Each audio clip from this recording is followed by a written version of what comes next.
Biex nintlaħqu l-miri li għandu pajjiżna l-qasam tal-enerġija effiċjenti u rinnovabbli, in-negozji Maltin jeħtieġ jinvestu bejn 30 u 60 miljun euro.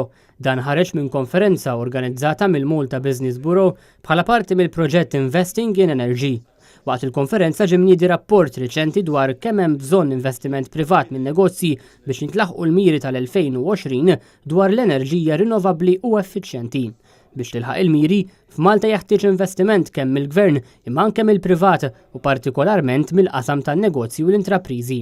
Tkellimna ma' Geoffrey Saliba, Project Manager, li spjega li r-rapport juri fatturi interessanti fejn inizjattivi ta' effiċjenza fl-enerġija jistgħu jagħtu enerġija u jħallu flus f'but in-negozji aktar minn investiment dirett f'enerġija alternattiva. Ir-report juri li pereżempju 22 kumpanija investew mal-4.5 miljun euro fir-renewables.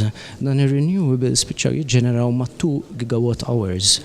Jekk tqis daw l-istess kumpaniji li investew fl-energy efficiency investew ma' 2.2 miljun euros fl-energy efficiency imma kisbu 7.7 gigawatt hours. Ġifieri, fejn tidħol energy efficiency, l-investment cost għal ferm iktar enerġija huwa iktar baxx minn renewable energy.